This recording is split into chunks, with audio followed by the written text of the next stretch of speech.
तर good afternoon one and all.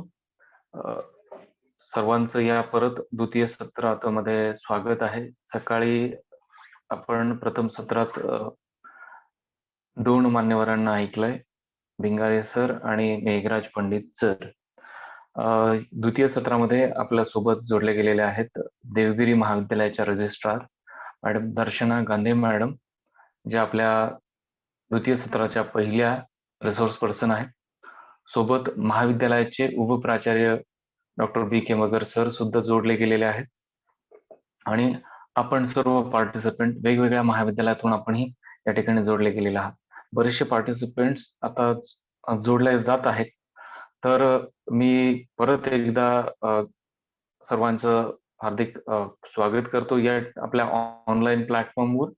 आणि आजच्या ज्या प्रथम रिसोर्स पर्सन आहेत, ज्या देवगिरी महाविद्यालयाचे यशस्वीरित्या असं रजिस्ट्रार पद सांभाळत आहेत, प्रशासन सांभाळत आहे, त्या या आपल्या द्वितीय सत्राच्या रिसोर्स पर्सन आपल्या त्यांचा टॉपिक कॉलेज ऍडमिनिस्ट्रेशन हा असून त्याच्यावर ते आपल्याला मार्गदर्शन करणार आहेत. तर मी या ठिकाणी दर्शना गांधी मॅडमला विनंती करतो की आपण आम्हाला मार्गदर्शन करावं.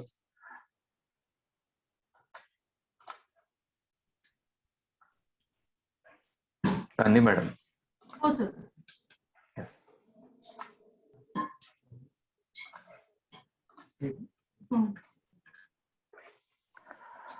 टोटल ऍडमिनिस्ट्रेशन बद्दल मी बोलणार आहे. ऑफिस मध्ये आपण काम करत सर हे नाही दुसरं.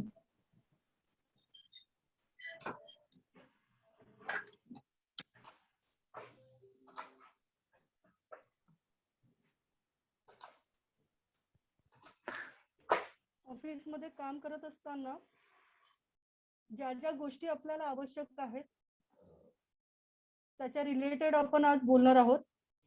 आणि याच्याकरता एक मी पीपीटी बनवलेली आहे. ती पीपीटी मी आपल्याला सगळ्यांना शेअर करते, जेणेकरून आपल्याला पीपीटी द्वारे काही टेक्निकल ज्या गोष्टी मला आपल्याला दाखवायच्या आहेत त्या आपल्याला इझी फॉर्मॅट मध्ये पाहता येतील. हे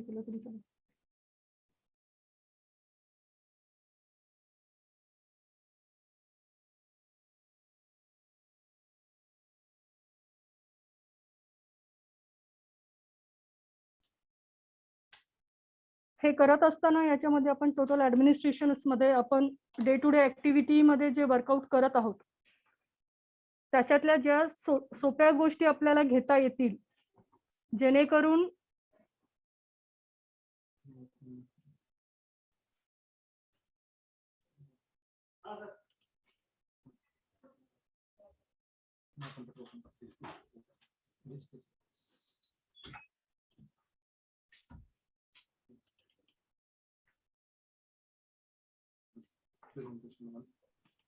हा मॅडम, आवाज येतोय आपला? हो सर. मी हे करते, प्रेझेंटेशन शेअर करते पीसी ला. Okay okay madam.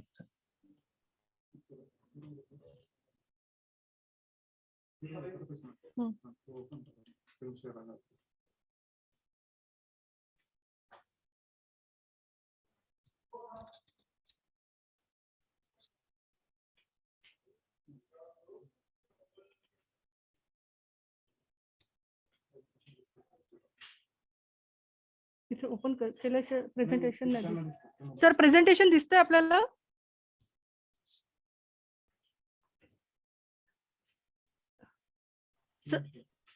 हा, आपण प्रेझेंटेशन दिसतंय सर आपल्याला? येस, आलंय दिसतंय मॅडम. हा, येस. ओके, आपण आता स्टार्ट करूया प्रेझेंटेशन वाईज. आजचा विषय आहे, लॉक करून टाका 5 मिनिटं तासभर. Welcome to all. आजचा माझा विषय आहे रेकॉर्ड मॅनेजमेंट. बेसिकली रेकॉर्ड मॅनेजमेंटच्या संदर्भामध्ये आपण डे टू डे ऍक्टिव्हिटीज मध्ये जे वर्क करतो आणि रेकॉर्ड हे नॅक करता किंवा डे टू डे ऍक्टिव्हिटी करता जेव्हा आपण वापरतो तेव्हा आपण फिजिकली जर इथेच असू तर आपल्याला ते उपलब्ध करून देणे खूप सोपं आहे. परंतु कोविडच्या सारख्या एका विशिष्ट वेळेमध्ये जेव्हा आपण ऑनलाईन पद्धतीने सगळी सिस्टीम चालू करतो, तेव्हा रेकॉर्ड किपिंग ही घरून सुद्धा आपल्याला वेळोवेळी व्यवस्थित पद्धतीने उपलब्ध होणे हे अत्यंत आवश्यक आहे. त्याच्यासाठी आपण काय करू शकूया आणि जेणेकरून ऑनलाईन पद्धतीने आपल्याला काम करणं पण सोपं होईल आणि कोविड सारख्या काळामध्ये सुद्धा आपल्याला काम करणं सोपं होईल, याच्याकरता अनुभवातून काही गोष्टी मी पाहिलेल्या आहेत आणि त्याच्यामध्ये इम्प्रूव्ह करण्याचं ऍडमिनिस्ट्रेशनला प्रयत्न केलेला आहे. तर अनुभवातून ज्या काही गोष्टी मला वाटल्या त्या मी तुम्हाला एक शेअर करत आहे. एक्झॅक्टली रेकॉर्ड म्हणजे काय हे आपण एकदा समजून घेऊया, कारण का डॉक्युमेंट आणि रेकॉर्ड मध्ये फरक आहे. मला फक्त एकच सेकंद, माझा आवाज क्लिअर आहे? येस मॅडम, आपला आवाज क्लिअर आहे, सर्वांना हो. व्यवस्थित ऐकू जातोय. माझं स्लाइड्स दिसतात आहे? एकदम क्लिअर दिसतात. काय क्लिअर आहेत, अडचण म्हणजे माझ्याकडून टेक्निकली काही इश्यू नाही ना? नाही नाही नाही. Okay sir, okay, thank you. Basically record आणि डॉक्युमेंटेशन मध्ये दोन फरक आहेत. डॉक्युमेंट आणि रेकॉर्ड मध्ये बेसिक फरक असा असतो की डॉक्युमेंट मध्ये आपण कधीही केव्हाही आवश्यकतेप्रमाणे बदल करू शकतो, त्याला आपण डॉक्युमेंट म्हणतो. पण रेकॉर्ड एकदा तयार झालं, एकदा सिग्नेचर झाली, तर आपण त्याच्यामध्ये कोणत्याही प्रकारचे बदल करू शकत नाही. हा बेसिक डिफरन्स आहे डॉक्युमेंट आणि रेकॉर्ड मधला. त्याच्यामध्ये रेकॉर्ड किपिंग करत असताना आपल्याला आवश्यकता गोष्टी आपण डे वाईज, इयर वाईज आपण लावतो आणि त्या पद्धतीने आपण रेकॉर्ड किपिंग करतो. दुसरा विषय आहे की ते आपण कसं मॅनेज करायचं. म्हणजे डॉक्युमेंट आणि रेकॉर्ड हे मॅनेज करताना डॉक्युमेंटचं सेपरेशन वेगळं असणं अपेक्षित आहे. काही कालानंतराने डॉक्युमेंट हे रेकॉर्ड मध्ये कन्वर्ट होत असतं. तर आपल्याकरता रेकॉर्ड किपिंग हा अत्यंत इम्पॉर्टंट विषय आहे. कोणाची रिस्पॉन्सिबिलिटी असते रेकॉर्ड मेंटेन ठेवण्याची, हा एक जनरल डिस्कशनचा पार्ट येत असतो. बऱ्याचदा आपल्यामध्ये असं होतं की ही माझी रिस्पॉन्सिबिलिटी नव्हती, ते रेकॉर्ड माझ्याकडे नाहीये, ते पेपर्स माझ्याकडे उपलब्ध नाहीये. अशा गोष्टीच्या टेक्निकली अडचणी आल्यामुळे, रिस्पॉन्सिबिलिटी फिक्स न केल्यामुळे आपल्याला कळत नाही की एखादा रेकॉर्ड आपल्याला पाहिजे आहे पुढच्या करस्पॉन्डन्स करता, पुढच्या रेफरन्स करता, तर आपल्याला त्या गोष्टी पाहता येत नाही. त्याच्यामुळे प्रत्येक रेकॉर्ड देत असताना, म्हणजे याच्यामध्ये सगळ्यात महत्वाचं सेक्शन आलं इनवर्डचं. कोणतंही बाहेरून आलेलं पेपर, ते आयदर युनिव्हर्सिटी असो, जेडी ऑफिस असो, जनरल करस्पॉन्डन्स असो, कोणत्याही प्रकारचं इनवर्डला आल्यानंतर आपण ज्या वर्कलोड डिस्ट्रीब्युशन्स केलं आहे त्या वर्कलोड डिस्ट्रीब्युशन प्रमाणे त्या माणसाच्या नावाची एन्डॉर्समेंट करून आपण त्या सेक्शन्सला ते पत्र देतो आणि त्या पद्धतीने आपण त्याला इन्व्हॉल्व करतो आणि त्याची रिस्पॉन्सिबिलिटी आपण तिथे फिक्स करतो. म्हणून who is the responsible for managing, जो कन्सर्न त्या विषयाच्या संबंधित असेल तो माणूस त्या रेकॉर्ड किपिंगला रिस्पॉन्सिबल राहील. सर हे सगळं वन वे चालणार आहे का, टू वे नाही राहणार आहे का? ज्या ज्या लोकांना प्रश्न असतील मॅडम, त्यात क्वेश्चन आन्सरचा जो आपला एक टॅब आहे त्यात ते क्वेश्चन टाईप करतायत. आपलं सगळं सेशन झाल्यानंतर आपण सगळ्यांना क्वेश्चन आन्सर साठी आपण वेळ दिलेला आहे, तर त्यावेळेस नक्कीच आपण त्यांचा तो वेळ घेऊन आपण ते टू वे नक्की होईल. किती लोक पार्टिसिपेंट्स? 36 मला दिसतात. हो, ते नाही madam, early in the morning it was 65, पण ते हळूहळू जॉईन होतील कारण ते बाहेर पडले होते, तर नक्की जॉईन होतील. Okay okay, now 36 is seen the PPT, no? Okay, yes yes, 36. Okay. हे जे कोणी ऐकतंय, मला त्यांना फक्त एक रिक्वेस्ट करावीशी वाटते की मी जे काही सांगते त्याच्या रिलेटेड तुम्हाला जे काही क्वेश्चन्स असतील ते तुम्ही क्वेश्चन्स नोट डाऊन करा. You share it to me. So मला एक वन वे हा डिस्कशन नकोय. तुमच्या पण काही चांगल्या गोष्टी असतील त्या तुम्ही मला जर शेअर केल्या आणि त्या या एकमेकांच्या कॉलेजेसला आपण अप्लाय करू शकलो तर कदाचित हा सेशन सक्सेसफुली होईल. कारण का मी या कॉलेजमध्ये देवगिरीमध्ये जे इम्प्लिमेंट करते हा माझा एक पार्ट झाला, पण काही गोष्टी तुमच्याही कॉलेजेसला चांगल्या असतील ज्या कदाचित आम्ही इम्प्लिमेंट करू शकलो नसेल तर ते आम्हालाही करता येईल. तर प्लीज तुम्ही तुमच्या पद्धतीने पण इथे थोडासा रिस्पॉन्स दिला तर थोडंसं बरं राहील. ओके, कमिंग टू नेक्स्ट, की कोणतं रेकॉर्ड ठेवायला पाहिजे आणि कोणतं आपल्याला आउटडेटेड किंवा थ्रू आउट करायला पाहिजे, त्याला गव्हर्नमेंटचे रूल्स आहेत की कोणतं रेकॉर्ड आपण ठेवायचं आहे, किती वर्ष ठेवायचं आहे आणि ते त्याच्यानंतर डिस्ट्रॉय करायचं असेल तर किती वर्षानंतर कशा पद्धतीने डिस्ट्रॉय करायचं आहे हे आपण पाहायला पाहिजे. कारण का डिस्ट्रॉय करत असताना RTI हा लागू होतो. बऱ्याचदा आपल्याला सगळ्यांना अनुभव येतो की RTIच्या अंडर वेगवेगळे ऍप्लिकंट आपल्याला वेगवेगळ्या प्रकारची इन्फॉर्मेशन मागतात आणि ती इन्फॉर्मेशन जर आपल्याकडे नसेल तर मग त्याचे कॉन्सिक्वेन्सेस हे वेगळ्या पद्धतीने रिफ्लेक्ट होतात. त्याच्यामुळे रेकॉर्ड किपिंग जर प्रॉपर असेल आणि काय ठेवायचं आणि काय नाही ठेवायचं किंवा काय डिस्ट्रॉय करता येऊ शकतं हे जर आपल्याला क्लिअर कट माहिती असेल तर आपल्याला RTIची भीती बाळगायची गरज नाही. पुढचा तोच आहे की how do I dispose the record, मी कसं डिस्पोज करणार आहे आणि प्रत्येक रेकॉर्ड हा रिव्ह्यू करता यायला पाहिजे. कशा पद्धतीने रिव्ह्यू करायचं याच्या संदर्भामध्ये आपण पुढे डिस्कस करणार आहोत. रेकॉर्ड म्हणजे काय? हा रेकॉर्ड काही बाकीच्या विषयांसारखा सायन्स सारखा विषय नाही आहे की पर्टिक्युलर थेरम आहे, गोष्टी आहेत आणि तसंच ते अप्लाय करायचं आहे, असं कधीही रेकॉर्ड मध्ये होत नाही. रेकॉर्ड मॅनेजमेंट करत असताना आपलं एक कॉमन सेन्स आपल्याला वापरायचं असतं. एक प्रोसेसमध्ये मला एखादी डिफिकल्टी एखाद्या प्रोसेसमध्ये कंटिन्यू येते, मग ती डिफिकल्टी पुढे नेक्स्ट टाइम नको यायला त्याच्याकरता मी काय करायला पाहिजे हे मी माझ्या आयडियानी डे टू डे ऍक्टिव्हिटीजनी आणि युझिंग कॉमन सेन्सनी मी त्या पद्धतीने अप्लाय केलं तर मी चांगल्या पद्धतीने रेकॉर्ड किपिंग करू शकते. आता याच्या संदर्भामध्ये मी एक एक्झाम्पल देईल आपल्याला की आमच्याकडे मस्टर आहे टीचिंगचं, ऍडमिनचं, ज्युनियर कॉलेजचं, सगळ्यांचं वेगवेगळे मस्टर्स आपण सगळेजण मेंटेन करतो. तुम्ही पण करतात, मी पण करते. याच्यामध्ये प्रत्येक वेळेस असं होतं, जो आम्हाला अनुभव आला होता की प्रत्येक वेळेस संबंधित प्राध्यापक, संबंधित शिक्षक, संबंधित प्रशासकीय कर्मचारी येतात आणि म्हणतात की माझी रजा किती आहे. हा जनरल कॉमन प्रत्येक दिवशी पडणारा प्रश्न असतो की रजा माझ्या शिल्लक आहेत का आणि माझ्या रजा शिल्लक असेल तर किती रजा आहेत. तर प्रत्येक वेळेस जो कन्सर्न माणूस असतो त्याला ते पेपर पाहावे लागतात, चाळावे लागतात की किती रजा त्या माणसाच्या आहेत. हे आम्हाला आतापर्यंतचा आलेला अनुभव होता. त्याच्यावरून आम्ही असं एक चेंज केला की मस्टरवर जिथे माणूस सही करतो तिथेच आम्ही 3 कॉलम तयार केले. तिथे आम्ही CL जसं ऍडमिनिस्ट्रेशनचं रिलेटेड असेल तर CL, EL, ML आणि DL किंवा OD असे कॉलम्स तिथेच तयार केले. मी तुम्हाला ते दाखवू शकेल. तर ते मस्टरवर कॉलम केल्यावर आम्ही ते दर महिन्याला चावीने ओपन करा आणि मला मस्टर आपल्या लोकांचं 1-2 मिनिटं दाखवा.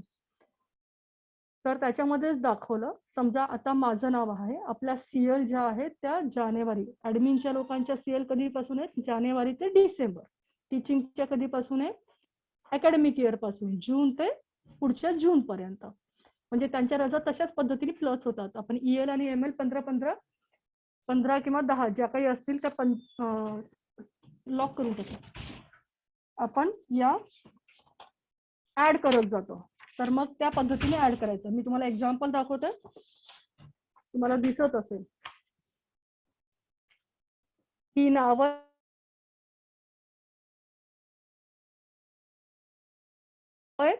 इथे ते सह्या करतात आणि इथे 3 रो केले तयार आणि त्या रो मध्ये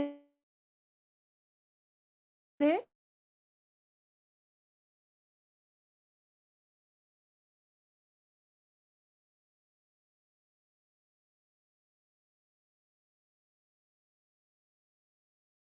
किती रजा आहेत, ज्या रजा त्यांनी घेतलेल्या असतात त्या आपण इथे खतवतो आणि पुढच्या महिन्यामध्ये तेवढ्या रजा मायनस करतो. म्हणजे हे जे काम आपण रजिस्टरवर करतो, आम्ही हे काम रजिस्टरवर पण करतो. त्या रजिस्टरचं काम संबंधित सेक्शनच्या माणसाकरता उपयोगाचं असतं. पण कर्मचाऱ्यांना स्वतःची रजा किती आहे हे जर पाहायचं असेल तर इथे जेव्हा तो मस्टरवर सही करतो तेव्हाच त्याला त्याच्या रजेच्या संदर्भातली इन्फॉर्मेशन लगेच मिळते. हे केल्यामुळे हा कंटिन्युएशन इम्प्रुव्हमेंटचा पार्ट झाला. हे केल्यामुळे काय झाले की आमच्याकडे जो कर्मचारी येत होता प्रत्येक वेळेस की किती माझा रजा शिल्लक आहे आणि मी रजा घेऊ शकतो का, हे प्रश्न पडण्याचे किंवा विचारण्याचं पूर्णतः बंद झालं. त्याच्यामुळे आमचा वेळ वाचला संबंधित माणसाचं एफर्ट्स वाचलं आणि जे कन्फ्युजन होतं की माझ्या इतक्या होत्या आणि इतक्या नाही राहिल्या किंवा माझ्या आधी तर खूप खूप साऱ्या होत्या एकदमच कमी कशा झाल्या, ते कोणत्याही प्रकारचं कन्फ्युजन आता ऑफिसमध्ये होत नाही. This is the example, best example की काय कॉमन सेन्स वापरून आपल्याला डे टू डे ऍक्टिव्हिटीज मध्ये असलेले प्रश्न आपण कशा पद्धतीने सॉल्व्ह करू शकतो, याचं हे मी एक तुम्हाला छोटंसं एक्झाम्पल दिलंय. नेक्स्ट, कॉलेज रेकॉर्ड्स कशा पद्धतीने मेंटेन करूयात. रेकॉर्ड मॅनेजिंग म्हणजे जो काही डेटा आपल्याकडे आहे, रेकॉर्ड्स आपल्याकडे आहे, ते व्यवस्थित पद्धतीने मेंटेन करायचं. आणि ते मेंटेन कशा करता करायचं, फ्युचर मध्ये येणाऱ्या गोष्टी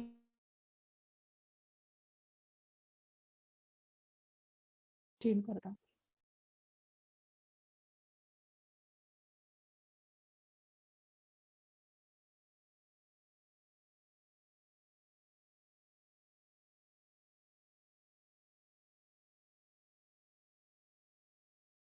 नक्कीच धांदल उडेल. मग ते होऊ नये याच्याकरता आपण कशा फॉर्मॅटिंग करायला पाहिजे फ्युचर प्लॅनिंग करता, हे आपल्याला लक्षात येते. एक्झॅक्टली काय करायला पाहिजे डॉक्युमेंट मॅनेजमेंट सिस्टीम मध्ये, त्याच्याबद्दल थोडीशी माहिती देते. डॉक्युमेंट मॅनेजमेंट सिस्टीम म्हणून ही एक सिस्टीम आपण DMS इम्प्रूव्ह करतो आणि त्याच्यामुळे सगळ्यात जास्त फायदा, बेस्ट रेकॉर्ड किपिंग ज्या कॉलेजचं असेल त्याचा सगळ्यात जास्त फायदा हा आपल्यासारख्या प्रशासकीय कर्मचाऱ्यांना होतो. त्याच्यामुळे त्यांचा वेळ वाचतो, त्यांची एनर्जी वाचते आणि त्यांना बर्डन येत नाही कामाचं. आपल्याकडे जनरल कामं ही अत्यंत म्हणजे तेच येणारी काम आहेत. म्हणजे आज मी उठले तर मला इनवर्डचं प्रोसेस कम्प्लीट करायचं, मास्टरचं वर्कआउट करायचं, लीव्ह सेक्शन वर्कआउट करायचं, ऍडमिशन करायचं. असं फार क्वचित असं होतं की काहीतरी फार वेगळं काम येतं. आणि जेव्हा काहीतरी फार वेगळं काम येतं तेव्हा ते आयदर जातं टू द रजिस्टर और टू ज्या कॉलेजला रजिस्टर नसेल तिथे त्या कॉलेजला OS ला. जे टेक्निकल इश्यूज असतील, लिगल इश्यूज असतील, RTI असेल, कॉम्प्लिकेशन इश्यूज असतील, ते इश्यूज हँडल करायला तुमच्याकडे एक पर्टिक्युलर माणूस दिलेला आहे, रजिस्ट्रार आहे किंवा OS आहे. पण आपण बाकीचे जे लोक काम करतो त्यांना एक पर्टिक्युलर काम दिलेलं. आपण वर्षानुवर्ष कधी कधी तर असं वाटतं की रिटायरमेंट पर्यंत एक माणूस एका टेबलावर बसलाय तर तो रिटायरही त्याच टेबलावर होतो.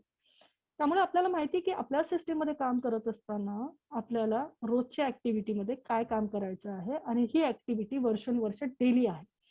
त्यामुळे जर डेली ऍक्टिव्हिटीमध्ये आपण प्रॉपर रेकॉर्ड किपिंग करू शकलो तर काम इझी होईल, विदाउट स्ट्रेस होईल. विद्यार्थी संख्या कितीही वाढो कितीही कमी हो, नॉन ग्रांटची संख्या कितीही वाढो कमी हो, आपल्याला त्याचा स्ट्रेस येणार नाही आणि आपला वेळ हा चांगल्या पद्धतीने आपण युटिलाइज करू शकतो. रेकॉर्ड्स म्हणजे फक्त फायलिंग करणे नव्हे, नुसते आलेले कागद एकत्र करणे नव्हे. आजचं कागद आलंय, मी फाईल केलंय, त्याच्यावरती उद्याचं कागद परवाचं कागद करून अशी थप्पी लावणं म्हणजे रेकॉर्ड किपिंग नव्हे. रेकॉर्ड किपिंग म्हणजे प्रत्येक कागद ते प्रत्येक सिस्टीमला पुढे सरकवणं. ते जर कागद माझ्या रिलेटेड नाहीये, समजा being I am a registrar, जर मला माहिती आहे की ऍडमिशन काउंटरचं पेज आलेलं आहे, स्टुडंट व्हेरिफिकेशनचं पेज आलेलं आहे, तर ते कागद मी माझ्याकडे ठेवून काही फायदा नाहीये. मला त्या संबंधित सेक्शनच्या माणसाला ते कागद पाठवलं लगेच तर तो माणूस प्रोसेस कंप्लीट करणं, त्या पद्धतीने रिपोर्टिंग सिस्टीम संबंधिताला करू शकतो, संबंधिताला करस्पॉन्डन्स करू शकतो. आणि जर आपण तसं नाही केलं तर ही जी सिच्युएशन तुम्हाला सगळ्यांना स्लाइड मध्ये दिसतीये ती सिच्युएशन आपल्या सगळ्यांची होते. काम काहीच आउट होत नाही, बाहेर कोणतं जात नाही, फक्त इन होत आहे. आणि इन झाल्यामुळे त्या लेडीच्या चेहऱ्यावरचे एक्सप्रेशन तुम्ही समजू शकता, शी इज अन स्ट्रेस. ओके, तर ते होऊ नये त्याच्याकरता आपण डिवायडेशन ऑफ वर्क करावं आणि ते काम जे काही पुढे भविष्यामध्ये करस्पॉन्डन्स करायचा आहे तो वेळ सुद्धा आपला सगळ्यांचा वाचू शकतो. त्याच्यानंतर तर हे चाललंय बरोबर आहे, येत आहे सगळं प्रॉपर वर्कआउट चाललंय. Yes madam, yes madam. Okay. त्याच्यानंतर डिस्क्लेमर, की कोणत्या गोष्टी आता जसे म्हटलात की कोणत्या गोष्टी आपण बाहेर काढू शकतो, ते डिस्पोज ऑफ करू शकतो, त्याच्याकरता प्रॉपर जनरल गायडन्स दिल्यात गव्हर्नमेंट्सने. त्याच्याकरता रूल्स आहेत, रेग्युलेशन्स आहेत आणि ते फॉलो करणं गरजेचं आहे की कोणतंही मॅटर आपण डिस्पोज ऑफ करत असो तेव्हा ते शासनाचे सगळे नियम आपण लक्षात घेतल्यानंतरच with due procedure of concern college. प्रत्येक कॉलेजेसची आपली आपली एक इंटरनल एसओपी असते. एसओपी म्हणजे काय? सिस्टीम असते. ती सिस्टीम त्यांनी फॉलो करणं गरजेचं असतं. शासनाचे नियम इम्प्लिमेंट करत असताना स्वतःच्या कॉलेजच्या सिस्टीमला वर्कआउट करून ते प्रोसेस कंप्लीट करून आपण ते पेपर्स जे आवश्यकता नाही, त्याची एक्सपायरी झालेली आहे असे आपण डिस्पोज करू शकतात. ते पाहत असताना आपण शासनाचे सगळे नियम पाहायला पाहिजे. आता काही आहेत की कोणते रेकॉर्ड्स कशा पद्धतीचे असतात. रेकॉर्ड्स हे जनरली 4-5 प्रकारचे असतात असं मला वाटतं. त्यामध्ये ऍडमिनिस्ट्रेटिव्ह रेकॉर्ड्स असतो, म्हणजे प्रशासनाकडे आलेले सगळे रेकॉर्ड असतात. फायनान्शियल रेकॉर्ड असतं, अकाउंट डिपार्टमेंट जे मेंटेन करतात ते काही रेकॉर्ड असतात. इव्हिडेन्शियल रेकॉर्ड असतात. इव्हिडेन्शियल रेकॉर्ड म्हणजे एखाद्या विद्यार्थ्याने किती फीस घेतली आहे, त्याला स्कॉलरशिप मिळालेली आहे का, अशा पद्धतीची जी इन्फॉर्मेशन असते ती इव्हिडेन्शियल असते. बऱ्याचदा तुम्ही पाहत असाल डे टू डे ऍक्टिव्हिटीमध्ये आपल्याला कधी कधी असं होतं की पोलिसांचे पत्र येतात की एखाद्या माणसाची चौकशी चालू आहे आणि सदरील माणसाचा मुलगा किंवा मुलगी आपल्या कॉलेजमध्ये शिकत आहे. त्यांनी घेतलेल्या किंवा त्यांनी भरलेल्या फीसच्या बद्दलची इन्फॉर्मेशन तुम्ही आम्हाला सादर करा. What is it? It's evidential record. हा रेकॉर्ड यूज करून ते संबंधित माणसाच्या पॅरेंट्सवर कारवाई करणार असतात. त्याच्यावरून हा इव्हिडेन्शियल रेकॉर्ड तयार होतो. आणि some information are historical information. Historical information म्हणजे काय? जो रेकॉर्ड तयार झालेला आहे तो नुसताच पडलेला आहे. आता चलान असतील आपले, काही टीसीज असतील, ऍडमिशनचा रेकॉर्ड असेल, हा विद्यार्थी पास आउट झालेला असला तरी आपल्याकडे असतो, वर्षोनवर्ष असतो. तो रेकॉर्ड आपण हिस्टॉरिकल इन्फॉर्मेशन म्हणून पाहतो.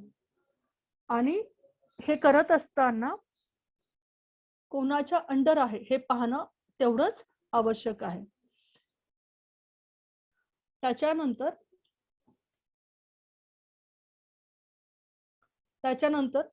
ते सुरक्षित कसं ठेवायला पाहिजे आणि सुरक्षित ठेवत असताना ते कोणाला उपलब्ध करून देता यायला पाहिजे. एक्झाम्पल म्हणून देते की टीसी आहे. बऱ्याचदा असं होतं की टीसी 80, 82, 85 ची येते आपल्याकडे. आता चाललंय 2021. 25-30 वर्षापूर्वीची टीसी येते. टीसी येत असताना त्यांचं असं म्हणणं असतं की आम्ही कास्ट व्हॅलिडिटी करता आम्ही प्रपोजल दाखल केलंय मुलाचं मुलीचं, आम्हाला आता टीसी पाहिजे आहे आणि टीसीवर तुम्ही नोंद करून द्या. असे हे सगळे जे असतात की त्यांनी स्वतःहून सांगितले ऑन देअर ओन डिमांड ते माहिती जेव्हा मागवतात तेव्हा सुद्धा आपल्याला माहिती देणं आवश्यक असते. त्याच्यानंतर मॅनेजमेंट आणि record helps to ensure the availability. आता हा रेकॉर्ड इतका जुना आहे आणि जर जुना रेकॉर्ड आपल्याला लगेच उपलब्ध करून द्यायचा आहे, आयएसओ सेड जे आयएसओची पॉलिसी आहे किंवा ज्या ज्या कॉलेजेसमध्ये आयएसओ झालेला आहे ते आयएसओ सर्टिफाईड कॉलेज आहे असं म्हणतात. त्या कॉलेजला आयएसओच्या फॉर्मॅटमध्ये जर माहिती द्यायची असेल तर अशी माहिती तुम्हाला एकाच दिवसात उपलब्ध करून देता यायला पाहिजे, तर तुमचं आयएसओचं फॉर्मॅशन प्रॉपर आहे असं ते सांगतात. म्हणजे जेव्हा आपण एखादं सर्टिफाईड करून घेतो आपलं कॉलेज तर त्याच्या मागच्या रिस्पॉन्सिबिलिटी सुद्धा त्या कॉलेजेसवर जास्त प्रमाणात येतात. काय महत्वाचं एम आहे? हा जो काही रेकॉर्ड आहे परमनंट नेचरचा रेकॉर्ड आहे, तो व्यवस्थित ठेवण्याकरता का गरज आहे? परमनंट रेकॉर्ड म्हणजे काय म्हणणार आपण आता? परमनंट रेकॉर्ड हा कॉलेजचा PR कार्ड आहे, कॉलेजची प्रॉपर्टी रिलेटेड इन्फॉर्मेशन आहे, कॉलेजचं फर्स्ट अफिलिएशन आहे, कॉलेजचं कंटिन्युएशन अफिलिएशन आहे, वर्कलोड्स आहेत, जेडीने सँक्शन केलेले असतील, हे जे काही आहे, ज्या बेसला कॉलेज वर्क करतंय, कॉलेज रन करतंय, हे सगळे प्रोसेस, या सगळ्या गोष्टी या परमनंट नेचरच्या असतात. आता हे रेकॉर्ड मेंटेन करत असताना 2 कॅटेगरीमध्ये आपल्याला हा रेकॉर्ड मेंटेन करता येतो. एक तो फिजिकल आणि second is the electronic. Physical record आपण वर्षोनवर्ष ठेवत आलेलो आहे, वर्षोनवर्ष. बट या पॅन्डेमिक स्थितीमध्ये अशी सिच्युएशन आली की काम पण करायचं आहे, काम सफर पण नाही व्हायला पाहिजे, काम वेळेमध्ये पण व्हायला पाहिजे, पण ते ऑनलाईन व्हायला पाहिजे. अशा अडचणी येत गेल्या. बऱ्याच कॉलेजेसच्या लोकांनी यापूर्वी मला जेव्हा बोलवलं होतं त्यांच्या वर्कशॉप करता, सेमिनार करता, की मॅडम सी तुमचं कॉलेज हे शहरामध्ये आहे, आमचं कॉलेज हे ग्रामीण भागात आहे, रुरल एरियामध्ये आहे, आमच्याकडे एवढ्या फॅसिलिटी नाहीये तुमच्या कॉलेज एवढ्या, है ना. See the comparison. तर तुम्ही इझिली करू शकता हो, आम्ही नाही करू शकत. पण एक गोष्ट मला नेहमी आवर्जून सांगावीशी वाटते की कॉलेज कुठे आहे हे मुळातच महत्वाचं नाही. ते ग्रामीणही असलो काय आणि ते शहरी भागात असलं काय, माणूस कशा पद्धतीने ते काम करतोय हे महत्वाचं आहे. मी ग्रामीण भागामध्ये पण पेनड्राईव्ह यूज करू शकते, मी ग्रामीण भागामध्ये पण राहून मी स्कॅन करू शकते. मला नाही वाटत असं कोणत्याच कॉलेज आहे की तिथे स्कॅनिंग मशीन नसेल, है ना. जनरली आता सगळ्यांकडेच ऑल इन वन मशीन आहे, प्रिंटर पण आहे, तिथे स्कॅनिंग पण होतं, असं बरंच आहे. इन केस त्याच्या पुढे जाऊन मी असं म्हणेल की हरकत नाही ना, नाही आपल्याकडे सुविधा, ठीक आहे, मग आपल्याकडे स्कॅनर पण नाही, बरं ठीक आहे, हरकत नाही, स्कॅनर मग काय करूयात, पण करायचं तर आहे. असं जर आपण एक सेकंद विचार केला, कंपॅरिझन शहरी आणि ग्रामीण भागाचं न करता, आपल्या प्रत्येकाकडे एक अँड्रॉइड मोबाईल आहे, सिंपल. तुमच्याकडे काय, माझ्याकडे काय, मग मी ग्रामीण मध्ये राहू काय, मी शहरीमध्ये राहू काय, अँड्रॉइड आपल्याकडे आहे. आजकालच्या अँड्रॉइड मोबाईल मध्ये बाकीच्या सुविधांपेक्षा कॅमेराची सुविधा अत्यंत उत्तम आहे. आणि आपण तो जर फोटो काढला, जर आपल्याकडे स्कॅनर नाही असं आपण गृहीत धरलं, तर आपण फोटो काढला आणि फोटो काढून आपण तो पेपर स्कॅन मध्ये ठेवला, तर definitely, Gandhi madam please share your PPT to all participant. एक मेसेज आलाय विनोद बागुल सरांचा. Hello hello. हा बोला मॅडम. विनोद बागुल सरांचा एक मेसेज आलाय की मॅडम पीपीटी शेअर होत नाहीये. ते शेअर म्हणजे स्क्रीनवर दिसते ना? नाही नाही नाही नाही नाही मॅडम, त्यांचं म्हणायचं ते पहिल्यांदाच टाकले त्यांनी की तुम्ही जे आता प्रेझेंट करताय ती पीपीटी आम्हाला नंतर शेअर करा. हो okay okay okay, definitely sir, definitely share करेल, मी नक्की करेल. तर continue to it. We have a mobile, it's very simple, है ना. प्रत्येक वेळेस स्कॅन करायला, म्हणजे माझं what is my experience I share with you. Records मागच्या नॅकला 2016ला आम्हाला एक अशी आयडिया आली की आपण काय करू, काहीतरी नवीन गोष्ट आपण यावेळेस नॅकला दाखवू, जे कोणत्याच कॉलेजेसनी कदाचित केलेली नसावी. आणि आम्ही काय केलं की देवगिरी कॉलेजमध्ये टोटल ऍडमिनिस्ट्रेटिव्ह स्टाफ परमनंट 143 आहे. सिनियर कॉलेजचा टीचिंगचा स्टाफ टोटल 63 आहे.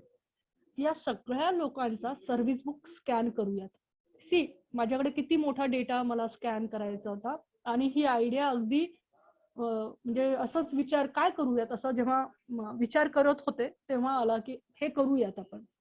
कारण का काय होत होतं, प्रत्येक वेळेस कॅश येत होतं लोकांचे, ते म्हणत होते की मॅडम कॅश आहे, मागचे पेपर्स आमच्याकडे नाहीये, ॲफिलिएशन सॉरी तुमचं कॅश झालेलं आहे, त्याच्यानंतर ते स्टॅम्प शिक्के आमच्याकडे त्यांना लावावे लागतात, तर can you provide papers and service books, असं त्यांनी ते बऱ्याचदा सारखं चालू होतं. तर माझ्या डोक्यामध्ये म्हटलं की आपण एक काम करूया की आपण सगळे सर्व्हिस बुक्स स्कॅन करूया. लोक खूप कमी माझ्याकडे, कारण का नॅकच्या कामामध्ये प्रत्येक जण आपल्या पद्धतीने बिझी होते, आणि काम तर करायचं आहे, त्याच्यात इतकी सारे संख्या असलेला हा कॉलेज आहे, म्हणजे 143 इज अ बिग परमनंट स्टाफचा कॉलेज आहे, one of the biggest employee Devgiri कॉलेजमध्ये आहे. पण करायचं आहे. आम्ही काय केलं, scanner college have a scanner, no issue. पण प्रत्येक पेज पलटी मारून स्कॅन करणं it is very difficult actual सेन्समध्ये. आम्ही सरळ काय केलं, सगळ्यांनी चांगले चांगले कॅमेरे घेतले, ज्यांचे अवेलेबल होते आमच्याकडे. आम्ही फोटो काढले, फोटो काढून त्याला प्रॉपर सेन्समध्ये क्रॉप केलं आणि त्याचं आम्ही PDF बनवलं. सी, फोटो काढणं इज व्हेरी इझी जॉब. 1 क्लिकमध्ये 1 सेकंदामध्ये फोटो निघून गेला आमचा. स्कॅन करायला आम्हाला नियर अबाउट 30 सेकंद 35 सेकंद लागायचे. उलटी मारा, करा वगैरे, प्रॉपर हे करा. सो आमचं जे काम 5 सेकंदामध्ये होत होतं, नाही सॉरी 30 ते 35 सेकंदात होणार होतं, ते आम्ही 5 सेकंदात आणलं. आणि ते सुद्धा पर्टिक्युलर सेल्समध्ये. आणि सगळ्यांचे स्कॅन केले. सगळ्यांचे स्कॅन करून आम्ही अजून एक ऍक्टिव्हिटी केली. Initiative taken by the administrative office असं हेड काढून आम्ही ही ऍक्टिव्हिटी नॅकला दिली. तुम्हाला मला माहिती नाही, पण भिंगारे सरांचे यापूर्वी सेशन्स झालेत. आणि ऍक्च्युली आधीचे सेशन्स मी थोडंसं बिझी शेड्यूल असल्यामुळे मी नाही अटेंड करू शकले. बट भिंगारे सरांचं सेशन आहे म्हटल्यावर तर मी त्याच्या खूप I be a fan of his session always. तर त्यांना माहिती आहे की देवगिरीने ते केले. ते वारंवार जिथे जिथे जातात तेव्हा ते हे आवर्जून सांगतात की Deogiri college is one of the best college. की त्यांनी ही प्रोसेस स्वतःहून पहिल्यांदा काढली. आणि जेव्हा नॅक आमचं झालं तेव्हा सुद्धा फायनल जी मीटिंग असते नॅकची, एक्झिट मीटिंग आपण ज्याला म्हणतो, त्या मीटिंगमध्ये तिथले जे चेअरमन होते त्यांनी अगदी भरभरून कौतुक केलं की स्वतःहून एवढी मोठी इनिशिएटिव्ह घेणं ही खूप चांगली गोष्ट आहे. आणि त्याच्यामुळे आमचं काम पण सोपं झालं. आणि त्याच्यानंतर जेडीचे पत्र आले, डायरेक्टरचे पत्र आले की तुम्ही प्रत्येकाला डुप्लिकेट सर्व्हिस बुक द्यायला पाहिजे आणि ते तुम्ही प्रोव्हाइड करा. डुप्लिकेट सर्व्हिस बुकचा अर्थ तुम्ही त्यांना हार्ड कॉपी द्या असं होत नाही. That can be in a soft format also. आणि जी गोष्ट शासनाने किंवा जेडीनी किंवा डायरेक्टरनी नंतर आम्हाला सांगितली ती ऑलरेडी आम्ही इम्प्लिमेंट केली होती. जनरली एक रॅन्डम असं चालतं की सर्व्हिस बुक कोणी पाहू नये. ज्याच्याकडे असतं ते गोपनीय असतं, कोणाला दाखवायची नाही. संबंधित माणसाला सुद्धा आपण जनरली दाखवत नाही. हे आधीचे जे काही मी अनुभव लोकांचे ऐकले तर मला फारसं नवलच वाटलं की माझं स्वतःचं सर्व्हिस बुक, माझ्या स्वतःचा सर्व्हिसचा आरसा ज्या सर्व्हिस बुक मध्ये आहे त्याच्या एंट्र्या जे संबंधित घेतात ते पाहायचे अधिकार सुद्धा मला नसावेत. हे थोडंसं डेंजर आहे असं मला वाटलं. बिकॉज जेव्हा आपण काम करतो तेव्हा त्याच्यामध्ये ट्रान्सपरन्सी येणं पण इम्पॉर्टंट आहे. एखादी चूक, एखादी गोष्ट नमूद करत असताना प्लस मायनस जर चुकून झाली, शून्याची गडबड एंट्री करताना, इन्क्रीमेंटची एंट्री करताना प्लस मायनस झाली तर त्या माणसाचं प्रचंड नुकसान असतं. त्यामुळे माझी एंट्री माझ्या सर्व्हिस बुकला तुम्ही जे काही घेताय ते मला पाहायचे, मला अधिकार आहेत. नाही ते आपण दाखवायला पाहिजे आणि ते वेळोवेळी दाखवायला पाहिजे. त्या पद्धतीने हे काम होण्यासाठी आम्ही त्या पद्धतीने इलेक्ट्रॉनिक रेकॉर्ड तयार केला. फिजिकल रेकॉर्ड तर असतातच आपल्याकडे, आपण तर ते डेली फायलिंग करतोच. ही जर वर्षोनवर्ष परंपरेने चालत आलेल्या गोष्टी. पण त्याही करत असताना त्याला थोडं सिस्टमॅटिक वे असलेलं, कलरिंग वे असलेलं तर कधी पण छान दिसतं. म्हणजे गिव्ह अ युनिक कोड आपण जे म्हणतो की ऍडमिन असेल. सर मी किती वेळ बोलणं अपेक्षित आपल्याला? हॅलो, हा मॅडम, मी किती वेळ बोलणं अपेक्षित आपल्याला? आणखी 15 मिनिटं. अजून 15 अजून मिनिट. अजून 15 मिनिटं बोलू शकतात आपण. त्या पद्धतीने फिजिकल आणि इलेक्ट्रॉनिक रेकॉर्ड आपण सेपरेट करून करता येईल. इलेक्ट्रॉनिक रेकॉर्डचा आपल्याला सगळ्यात जास्त फायदा हा पॅन्डेमिक स्थितीमध्ये होतो. आणि आजच्या घडीला जेवढे काही फिजिकल रेकॉर्ड आहेत जे आपल्याला वारंवार लागतात, फर्स्ट अफिलिएशन रेकॉर्ड असो, कॅश रिलेटेड पेपर असो, पर्सनल इन्फॉर्मेशन असो, जॉईनिंग रिपोर्ट असो, कास्टची इन्फॉर्मेशन असो, त्याच्यानंतर वर्कलोड असो, sanction by the JD office, हे जे काही असतील ते जर आपण सॉफ्ट करत गेलो तर सगळ्यात जास्त फायदा हा आपल्याला होतो. त्याच्या या गोष्टी करत असताना स्पेशल करायची गरज नाही. परत परत जाईल. आपल्याला कोणत्याच गोष्टीला स्पेशल एफर्ट्स नाही घ्यायचे. जे आपण रुटीन करतोय ना त्यालाच फक्त आपल्याला स्मार्ट फॉर्मॅटमध्ये यूज करायचं. डबल वर्क नाही करायचं. म्हणजे इट्स व्हेरी सिम्पल लॉजिक. जसं की इनवर्डला येतात ते पत्र तुमच्या माझ्याकडे सगळीकडे इनवर्ड सेक्शन्स होतं, बरोबर आहे. इनवर्डला सगळे पेपर येतात, हाताने लिहितो आपण आणि ज्याला त्याला वाटत जातो. त्या वाटत गेल्यावर कोणतं पत्र आलंय आणि कोणते आपण वाटलेत हे आपल्याला क्लिअर कट नाही कळत. आणि आपल्याकडे रेकॉर्ड पण तसा उपलब्ध नसतो. तर आपण बेस्ट काय करायचं की तो पेपर स्कॅन करायचा. आता स्कॅनिंगच्या रिलेटेड मी सांगितलं, इफ सपोज आपल्याकडे स्कॅनर नाही, हॅव अ फोटो ऑफिशियल फॉर्मॅटमध्ये कम्प्युटरमध्ये सेव्ह करा आणि डे वाईज डेटा त्या मंथ वाईज डेटा करा. फॉर एक्झाम्पल मी सांगते की आता 20-21 चालू मी अकॅडमिक इयर 20-21चा फोल्डर तयार केलाय. त्याच्यामध्ये सगळे महिने टाकून दिले. ठीक आहे. June, July, August, September, October, November, December पूर्ण 12चे 12 महिने त्या फोल्डरमध्ये मी ऑलरेडी टाकून दिले स्टार्टिंग फेजला. आणि ज्या महिन्याला माझ्याकडे नवीन पत्र येतात ते इनचं वेगळं आउटचं वेगळं सेक्शन आहे. त्याच्यामध्ये मी ते फोटो काढून स्कॅन करून अपलोड करते.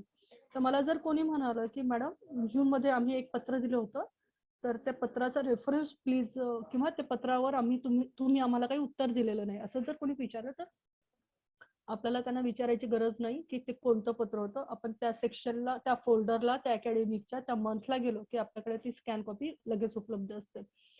आणि फिजिकल कॉपी ही डिस्ट्रीब्युशन जरी झालेली असेल तरी आपल्याकडे इलेक्ट्रॉनिक मीडियाद्वारे आपल्याला इन्फॉर्मेशन उपलब्ध होऊ शकते. This is again a best activity. All inward all outward paper should be scanned. त्याच्यामुळे तुम्हाला कोणत्याच गोष्टींची कधीच गरज पडणार नाही. नेक्स्ट,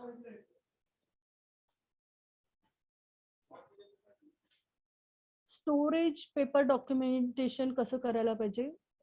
जसं मी आता सांगितलं की एक्झाम्पल दिलं होतं तुम्हाला की इनवर्ड आउटवर्ड असेल तर अकॅडमिक इयरचं फोल्डर म्हणा, त्या अकॅडमिक इयरच्या फोल्डरमध्ये मंथ वाईज म्हणा आणि मंथ वाईज मध्ये त्या मंथला त्या तारखेला ते सगळे डॉक्युमेंट टाका. हे इलेक्ट्रॉनिक मीडियाचं डॉक्युमेंटेशन झालं. सगळं जर क्लब केलं तर तुम्हाला कळणारच नाही कोणतं डॉक्युमेंट कशाचं आहे. आणि पेपरचं असेल तर आयएसओ फॉर्मॅटमध्ये maximum colleges are actually ISO certified colleges. तर आयएसओचे जेव्हा केव्हा ते लोक आले असतील किंवा तुम्ही करत असाल तर तुम्हाला आयएसओ फॉर्मॅटिंग माहिती आहे. फायलिंग कशी असावी, सेपरेशन ऑफ वर्क कसं असावं, टॅगिंग कसं असावं, कलर पेज कधी घालायला पाहिजे आणि त्याच्यामध्ये आपल्याला लेबलिंग आणि इंडेक्स कसं करायला पाहिजे हे जनरली आपल्याला सगळ्यांना माहिती आहे. त्याच्यामुळे मी याच्यावर जास्त डिस्कस करत नाही. Still you people have any problem, तुम्हाला काही अडचण असेल तर तुम्ही मला मेसेज ड्रॉप डाऊन करा क्वेश्चन्स मध्ये, किंवा जसं आत्ता सरांनी सांगितलंय at the end of the my session आपण परत सगळे मिळून एक ओपन डिस्कशन 2 मिनिटाकरता 5 मिनिटाकरता करूया. कॅटेगरी ए मध्ये काय काय डॉक्युमेंट येतात. कॅटेगरी ए मध्ये ओरिजिनल डॉक्युमेंट जे असतात आपल्याकडे, जे आपण प्रिझर्व करायला पाहिजे. ओरिजिनल डॉक्युमेंट मध्ये आत्ताच आपण बोललो कॉलेजच्या रिलेटेड, इस्टॅब्लिशमेंटच्या रिलेटेडचे सगळे बहुमूल्य इम्पॉर्टंट पेपर्स हे आपण ठेवायला पाहिजे. ते पेपर आता देवगिरी कॉलेजचं इस्टॅब्लिशमेंट 1960चं आहे. 60ची इस्टॅब्लिशमेंट आहे, 2021 चालू आहे. 60चा पेपर आता राहू शकत नाही. त्यामुळे आपण काय केलंय, प्रत्येक पेजेस जे अत्यंत महत्वाचे आहेत, परमनंट आपल्याला ठेवणं गरजेचं आहे. ते पेपर प्रत्येक लॅमिनेशन केलेले आहेत. लॅमिनेशन केल्यामुळे त्याचा दर्जा वाढला आणि त्याची लाईफ सुद्धा त्या पेपरची वाढलेली आहे. त्याला कॅटेगरी ए मध्ये आपण म्हणतो. कॅटेगरी बी मध्ये असे फाईल्स जे आपल्याला प्रिझर्व करणं गरजेचं असतं आणि प्रिझर्व करून परमनंटली आपल्याला ठेवायचं असतं. पण त्याला आपल्याला काय स्कॅन करून ठेवायची गरज नाही. जसं चलान आहे है ना, किंवा विद्यार्थ्यांचं बोनाफाईड आहे, तर ते डॉक्युमेंट आहे. We have a document. त्याच्याकरता त्याला आपल्याला काय प्रिझर्व करायचं आणि फोटो काढून मायक्रोमध्ये करायची काही गरज नाहीये. आणि काही फायली अशा असतात ज्याला आपण कॅटेगरी सी मध्ये म्हणतो की त्याला इयर्स दिलेले आहेत. आरटीआय मध्ये इयर्स दिले की कोणत्या डॉक्युमेंटेशनला किती महत्व आहे आणि ते किती वर्ष आपण जपवणूक करायला पाहिजे. त्याची इन्फॉर्मेशन जर तुम्ही आरटीआयच्या कायद्यामध्ये थोडं डिटेलिंग मध्ये वाचाल तर त्याच्यामध्ये तुम्हाला मिळू शकेल. सगळं एकत्र आलं की असा गोंधळ होतो. सेपरेशन नाही केलं, फायली मला माहिती फायलिंग करणं गरजेचं आहे. आता सपोज या माणसाने फाईल्स केल्या आहेत असं पण पकडलं, पण फायलिंग करत असताना नुसतंच आलेले कागद फाईलमध्ये टाकणं इम्पॉर्टंट नाहीये. ते कोणतं कागद तुमचं पेंडिंग आहे, कोणतं कागद तुमचं कंप्लीट झालेलं आहे, त्याच्यावर तुम्ही नोट करून ते पेपर जाणं इम्पॉर्टंट आहे. अदरवाईज द प्रॉब्लेम काय येतो की आपल्याला लक्षातच येत नाही, कारण कंटिन्यू वर्क आहे आपल्याकडे. आपल्याला लक्षात येत नाही की कोणतं काम आपल्याकडे या टाइम लिमिट मध्ये आपल्याला करायचं आहे. त्याच्याकरता टाइम लिमिट करून सेपरेशन ऑफ टेबल जर केला तर हा जो या माणसाचा गोंधळ आपल्याला स्लाइडला दिसतोय तो तसा दिसणार नाही. या लेडीनी पण फायलिंग केली, एकदम छान, असं दिसायला तर भारी दिसतंय, पण हा सुद्धा गोंधळ आहे. कारण का अशा नुसत्याच फाईल्स तयार करण्यात अर्थ नाही. ज्याला नवीन आलेला माणूस सुद्धा त्याला कळणार आहे की काय. ऍक्च्युली फायलिंगच्या संदर्भात एकच इम्पॉर्टंट गोष्ट आहे की मी परमनंट या कॉलेजमध्ये नाही. कालांतराने प्रमोशन थ्रू म्हणा किंवा नवीन अपॉर्च्युनिटी आली म्हणून म्हणा किंवा रिटायरमेंट आली आहे म्हणून म्हणा, आपण कधीतरी हे कॉलेज लेफ्ट करणार आहे. आपण लेफ्ट होणार आहे पण सिस्टीम चालू राहणार आहे. तर आपल्यानंतर आलेला माणूस सुद्धा व्यवस्थित पद्धतीने ते हँडल करू शकेल इतकं सिस्टमॅटिक डॉक्युमेंटेशन झालं तर ते परफेक्ट होतं. कोणताही इन्स्पेक्शन करणारा त्रयस्थ आलेला माणूस, हा थर्ड पार्टी आलेला माणूस, नुसत्या फाईल पाहून त्याला अंदाज यायला पाहिजे की त्या फाईलमध्ये काय आहे. तर तुमचं फायलिंग सिस्टीम ही परफेक्ट आयओसी सिस्टीम बेस्ड होऊ शकते. कन्व्हेन्शन काय आहे त्याच्याबद्दल सांगते. काय काय फायलिंग वर यायला पाहिजे ते याच्यामध्ये देण्याचा प्रयत्न केलाय. डॉक्युमेंट कसं असतं, ड्राफ्टिंग कसं असावं, ड्राफ्ट फायनल होतो, बऱ्याचदा एक नोटीस निघते, नोटीस फायनल होत नाही, त्याच्यात करेक्शन्स मेजरमेंट होत राहतात. मग पहिला ड्राफ्ट आपण बनवला, द ड्राफ्ट इज प्रिव्ह्यूड किंवा रिव्ह्यूड बाय ऑनरेबल प्रिन्सिपल असं असून, आणि मग द फायनल ड्राफ्ट होतो. तर वेन फायनल ड्राफ्ट होतो दॅट इज साइन. ती साइन प्रिन्सिपल सरांची झाली, it means it is a record. तर 3 स्टेजेस असतात प्रत्येक डॉक्युमेंटचे. एक तर ड्राफ्ट जो आपण बनवतो, त्याच्यावर रिव्ह्यू होतो की हा सगळ्या गोष्टी त्याच्यामध्ये आल्या आहेत की नाही, आणि मग तो फायनल आउट होतो, आणि फायनल होऊन तो रेकॉर्डला जातो. आणि म्हणून रेकॉर्ड किपिंग ही महत्वाची गोष्ट आहे. आता कशा पद्धतीने आपण द्यायला पाहिजे फायनल हे थोड्याशा गोष्टी रिपिटेटिव्ह होतात, तर ते आपण जेव्हा लिहितो हे थोडासा कॉमन सेन्स वापरून आपण यूज करायला पाहिजे. कलर फॉर्मॅट पण आपण कॉमन सेन्स वापरून वापरायला पाहिजे. करेक्ट वे दाखवलाय की ऍडमिन असेल, सपोज ऍडमिनची फाईल असेल, अकाउंटची फाईल असेल, स्टोअरची फाईल असेल, तर यू मेन्शन की हा admin ADM ACC account store STO. तुम्हाला तिथे स्टार्टिंगला बायफिकेशन होतं की ही फाईल कोणत्या डिपार्टमेंटची. मग तिथे म्हणा तुम्ही निगोशिएशनची आहे की ऍडमिशनची आहे, जे काही असेल ते, आणि त्याला डेट म्हणा 5 मिनिट, आणि तुम्ही मग डेट म्हणा की ती कोणत्या अकॅडमिक इयरची. असं जर स्पेसिफिकेशन केलं तर वन्स ती फाईल जेव्हा तुमच्या समोर येते, समजा अशी फाईल आहे, या फाईलच्या समोरच तुम्हाला लगेच लक्षात येतं, म्हणजे तुमचा कबोर्ड ओपन केला की तुम्हाला लगेच कळतं की तुम्हाला कोणती फाईल बाहेर काढायची आहे. त्याच्यानंतर डेट मंथ आपण कशा पद्धतीने घेऊ शकतो. आयएसओचा फॉर्मॅट जनरली पहिल्यांदा इयर येतं, मंथ नंतर येतो,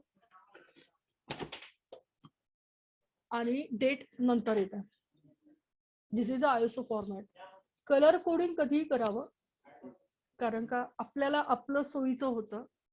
कारण का कधी कधी एकाच फाईलमध्ये आपण 5 वर्षाची इन्फॉर्मेशन ठेवतो. आपल्याला बायफिकेशन करायचं असेल तर आपण जनरल सगळे पेपर व्हाईट कलरचे असतात, पण आपण जर सेपरेशन ऑफ इयर करायचे असेल तर जर एखादा आपण कलर पेपर त्याच्यामध्ये घातला तर आपल्याला लगेच कळतं, आणि मग त्याला वरती टॅगिंग केलं तर आपल्याला सेपरेशन ऑफ वर्क कळू शकेल. लेबल मेकिंग जे मी म्हटले, आपल्याला आता लेबल्स आपल्याला लावता येईल, अशा पद्धतीने लेबल लावता येईल. ई रेकॉर्ड कॅटेगरी आयचा जो म्हणता, ई रेकॉर्ड ई फायलिंग कसं करायचं याच्याबद्दल मी आत्ताच आपल्याला थोडीशी माहिती दिली आहे. त्याच्यानंतर कॅटेगरी 2 आरटीआय. बऱ्याचदा आरटीआयनी असं सांगितलंय की जी इन्फॉर्मेशन जशी आहे तुमच्याकडे तशीच तुम्ही उपलब्ध करून द्यायची. जर एखाद्या माणसाने तुम्हाला सांगितलं की या फॉर्मॅटमध्ये तुम्ही आम्हाला इन्फॉर्मेशन द्या, तर ते आपल्यावर बंधनकारक नाही. आपल्याला जशी इन्फॉर्मेशन उपलब्ध असते तशीच इन्फॉर्मेशन त्यांना देणं आवश्यक असतं. त्याच्याकरता वेगळे काही एफर्ट्स घ्यायची गरज नसते. त्याच्यामध्येही जात असताना एखाद्या माणसाची समजा पर्सनल इन्फॉर्मेशन, जसं माझा मोबाईल नंबर, माझा पत्ता, माझा email I D, suppose I am a disable, मी दिव्यांग आहे तर माझा दिव्यांगाचं सर्टिफिकेट, माझं कास्टचं सर्टिफिकेट, अशी माझी पर्सनल इन्फॉर्मेशन जर कोणी मागत असेल तर ती इन्फॉर्मेशन सुद्धा आपण आरटीआय अंडर रिजेक्ट करू शकतो. फोल्डर जर बरोबर नाही केले, ई रेकॉर्डिंगच्या संदर्भात सांगते, फोल्डर जर प्रॉपर नाही केले तर हा सगळा गोंधळ होऊन जातो ई रेकॉर्डिंग मध्ये. जेव्हा आपल्याला वाटतं की कम्प्युटरमध्ये खूप सोपं काम झालंय, पण ते सोपं काम सेव्ह करत असताना जर फोल्डर प्रॉपर नाही झाले तर सगळा गोंधळ होऊ शकतो. फाईल कशा पद्धतीने करू शकतो आपण, फायलिंग सिस्टीमला त्याच्याबद्दलची दिली. फायनान्शियल, आता जसं म्हटलं, अकाउंट असेल, ऍडमिन असेल, स्टोअर असेल, वेगवेगळे डिपार्टमेंट, लायब्ररी असेल, वेगवेगळे हेड करा, वेगवेगळे नावात टाका आणि त्या पद्धतीने वर्कआउट करता येईल. फायनान्शियल लोन्स आहेत, वेगवेगळ्या सब कॅटेगरीज आहेत. आपण त्या कॅटेगरी वाईज जो माणूस जिथे काम करतो त्याला माहिती असतं की आपल्याला जनरल कोणती इन्फॉर्मेशन केव्हा मागतात, तशा पद्धतीची आपण देऊ शकतो. नॅकला जनरली असतं की रेकॉर्ड किपिंग आहे, तर तुम्ही आम्हाला किती विद्यार्थ्यांना आपण मेरिटचं कन्सेशन दिलंय, स्पोर्ट्सचं कन्सेशन दिलंय, आमचं कन्सेशन दिलंय, ती माहिती द्या. आपल्याला माहिती आहे की तेवढी इन्फॉर्मेशन आहे. कन्सेशन फाईल म्हणा आणि त्याच्यामध्ये वेगवेगळ्या प्रकारचे कन्सेशनचे पार्ट आले, सेपरेट करा पेजेस, कलरफुल पेज टाकून टॅगिंग करा, रेडी. आणि हे करत असताना डेली नाही करायचं आपल्याला. जेव्हा कागद येईल बरोबर फक्त आलेला कागद त्याच ठिकाणी जावा, एवढंच पाहावं आपण. हे प्रॉपर फोल्डर केलं तर have a smile on the face. मग जंबल्ड नाही होत माणूस. कितीही काम हेक्टिक असलं, कितीही विद्यार्थी संख्या वाढलेली असली तरी काम जंबल्ड नाही होत. बॅकिंग अप नेहमी घ्यावं कोणत्याही सिस्टीमचा, कारण का इलेक्ट्रॉनिक मीडिया ही अशी सिस्टीम आहे की प्रॉब्लेम्स नेहमी येतात. त्यामुळे बॅकिंग असावं आपल्या सगळ्या कामाचं. ऍक्टिव्ह रेकॉर्ड कोणता असतो सर? किती मिनिटं अजून मला? Can I? हॅलो सर, हा मॅडम, किती मिनिटं अजून? नाही तुम्ही चालू द्या, कंटिन्यू करा तुमचं प्रेझेंटेशन संपवा ना. Okay. नाही, everybody is very attentive towards your presentation, so तुम्ही चालू द्या. Actually I can't see the participants faces, so मला लक्षात येईना, कारण की नाही, पार्टिसिपेंट. तो तर वेबिनारचा सगळ्यात वृक्षपणा आहे की जिथे आपल्याला पार्टिसिपेंटच्या सोबत इंटरॅक्शन करता येत नाही. पण सगळेजण नक्कीच जेवढे आहेत तेवढे लेफ्ट झाले नाही, त्यामुळे ते पूर्णपणे तुम्हालाच ऐकतायत. ऍग्री म्हणजे मी पण याला ऍग्री करेल, कारण का मी कंटिन्यू पार्टिसिपंटचा नंबर पाहतेय की समहाऊ कोणी लेफ्ट होत आहे का. तर इफ लेफ्ट नाही होत आहे, इट मीन्स की लोकांना प्रेझेंटेशन आवडलेलं आहे. येस, तुम्ही तुमचं कंटिन्यू करा. काही क्वेश्चन्स पण आपल्याकडे येत आहेत, पण आपण ते तुमचं हे प्रेझेंटेशन झाल्यानंतर आपण क्वेश्चन आन्सर घेऊया. फाईन, बिलकुल बिलकुल. कारण नंतरच्या सेशनचे जे विजय मोरे सर होते, due to some their personal problem he is not going to come. So आपल्याला थोडा स्पेस आहे, त्यामुळे काही प्रॉब्लेम नाही. जेवढ्या काही स्लाइड्स राहतील तेवढ्या कंटिन्यू करते मग. आणि नंतर क्वेश्चन आन्सर सेशन घेऊया. नो इश्यू सर, बिलकुल बिलकुल. Thank you sir. ऍक्टिव्ह रेकॉर्ड परत आले. ऍक्टिव्ह रेकॉर्ड म्हणजे काय? आता ही कॅबिन तुम्हाला दिसते, ठीक आहे, आणि या कॅबिन मध्ये एक स्टोरेज कपाट आहे. त्या स्टोरेज कपाट मध्ये जास्तीत जास्त मला असं वाटतं की 100 फाईल बसू शकतात, 100 फाईल्स. आणि खालच्या साईडला पण एक स्टोरेज आहे, त्याच्यात माझ्या इम्पॉर्टंट छोट्या छोट्या ज्या परमनंट नेचरच्या आहेत आणि अत्यंत कॉन्फिडेन्शियल आहेत अशा 50 फाईल्स आहेत. अशा 150 फाईल्स समजा या कॅबिन मध्ये आहेत असं आपण गृहीत धरलं. तर या ज्या 150 फाईल्स आहेत एवढ्यावरच काम माझं होत नाही, बरोबर, किंवा कोणाचंच होऊ शकत नाही. कारण का जेव्हा आपण 5 वर्षाच्या कॉलेजच्या हिस्ट्री बद्दल किंवा प्रिपरेशन बद्दल लॅकच्या बोलत असतो, तेव्हा आपल्याला सगळा रेकॉर्ड पाहावा लागतो प्रत्येक वर्षाचा. पण मला डे टू डे ऍक्टिव्हिटी मध्ये जेव्हा मी रेग्युलर काम करते तेव्हा मला फक्त ऍक्टिव्ह रेकॉर्ड लागतो. म्हणजे या अकॅडमिक वर्षाला मला काय लागणार आहे, मॅनेजमेंटला माझ्याकडून काय उत्तर अपेक्षित आहे, तेवढंच मला लागतं. मी मी तुम्हाला माझा table, I show you my table. माझा टेबलवर टोटल इन्फॉर्मेशन आहे. म्हणजे ज्युनियर कॉलेजच्या सगळ्या परमनंट लोकांची नावं, त्यांचा मोबाईल नंबर, त्यांचा कोणता विषय आहे ते, सिनियरचं पण तसंच, ऍडमिनचं पण तसंच. We have a contractor employee, त्यांची पण नावं आहेत माझ्याकडे या टेबलावर काय काय चार्ट करायचे आहेत त्या महिन्यामध्ये त्याची इन्फॉर्मेशन आहे.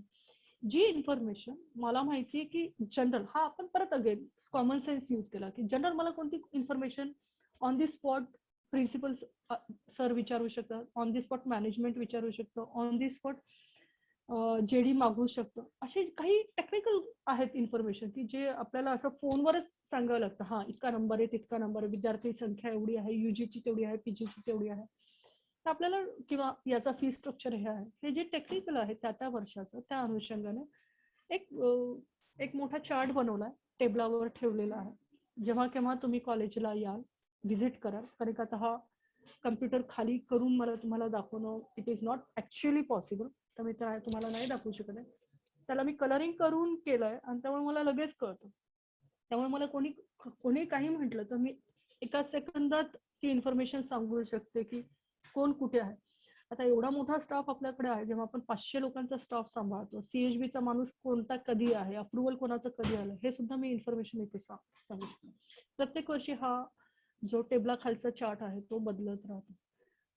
मी सगळ्यांना असं सजेस्ट करेन, प्रत्येकाकडे टेबल असतो जनरली, जो ऑफिसमध्ये काम करत असतो अकाउंट स्टोअरला, त्यांनी त्यांचा टेबल कधीच खाली ठेवू, की जो तुमची इन्फॉर्मेशन तुमच्या रिलेटेड सेक्शनची आहे, उपलब्ध आहे, ती इन्फॉर्मेशन तुमच्या टेबलाच्या खालीच यायला पाहिजे.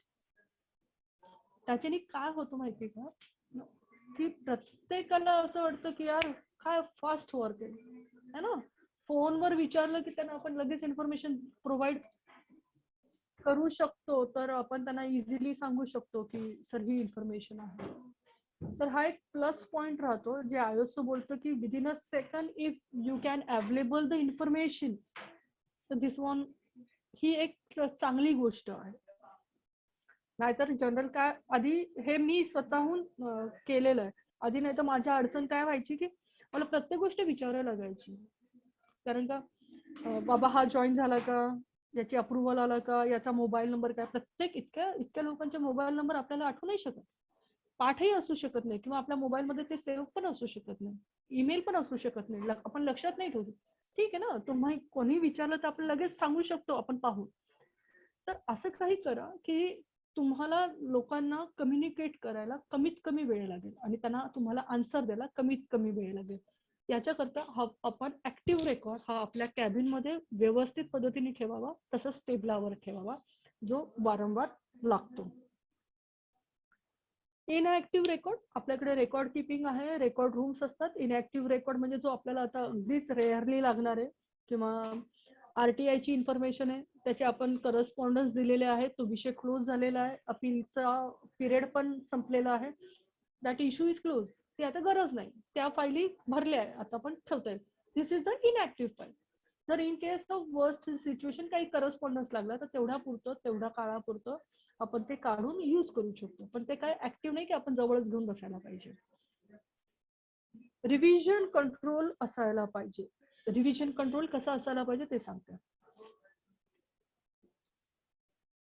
रिव्हिजन कंट्रोल म्हणजे एक जनरल आहे बघा, हे तर तुम्ही नेहमीच करता, तुम्हाला माहिती नाही का एवढं सुद्धा, हे तर रोजच काम आहे तुमचं.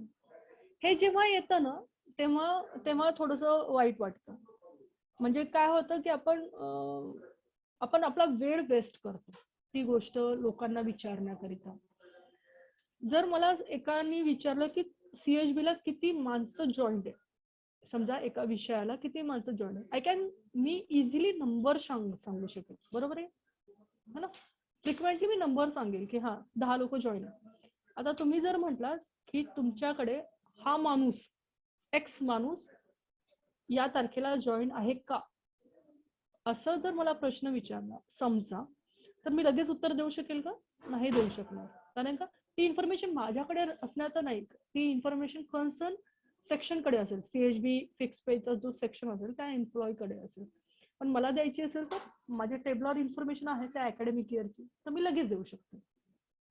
त्यामुळे यूज वेस्टिंग टाइम, मग त्यांना सांगायचं सर 10 मिनिटांनी विचारून फोन करते, सांगून फोन करते, काही गरज नाही. आपण त्यांचं आपली स्वतःची पण टाइम वेस्ट करायची गरज नाही आणि आपण स्वतःही अपडेट राहतो आणि आपण इमिजिएटली आन्सर्स दिलं तर जे काही कोणी आपले सिनियर्स असतात, जे कोणी आपली मॅनेजमेंट असतात, they are happy with us की यार शी नोज एव्हरीथिंग, त्यांना माहिती आहे सगळं, त्यांची कमांड आहे त्यांच्या मॅनेजमेंटवर, ऍडमिनिस्ट्रेशनवर. तर हे गुड लुक आपलं नेहमी समोर येतं. म्हणून आपल्याकडे काय आहे हे पण इम्पॉर्टंट आहे. सेम काम करत असताना टाइम वेस्ट करायची कोणतीही गरज पडत नाही. ऍडव्हान्टेजेस काय काय आहे? प्रत्येक गोष्ट प्लॅन करत असताना प्रॉपर प्लॅन जर केला तर कोणतीही गोष्ट असतो, कोणतीही नवीन सिस्टीम असो, ती कधीच फेल्युअर होत नाही. हा माझा वैयक्तिक अनुभव आहे. फॉर एक्झाम्पल, मला माहिती आहे पॅन्डेमिक स्थिती आहे, मला माहिती आहे पॅन्डेमिक स्थितीमध्ये मी काय करू शकते आणि मी माझ्या बाउंड्रीज काय, इफ आय नो की पॅन्डेमिक मध्ये मला काय चॉकआउट करायचं, तर मी बरोबर त्या पद्धतीने प्लॅनिंग करेन. आणि मग हे प्लॅनिंग करत असताना वेळ पण आपला खूप कमी होतो, रिड्यूस होतो आणि स्ट्रेस पण आपला कमी होतो. त्यामुळे बेसिकली काही पण तुम्ही सिस्टीम फॉलो करा, काही गोष्ट करा, तर तुम्ही एक प्लॅन चॉकआउट करा आणि प्लॅन चॉकआउट केल्यानंतरच तुम्ही एक जस्ट 1 मिनिट. हॅलो, बर बर बर, वैयक्तिक जातील का?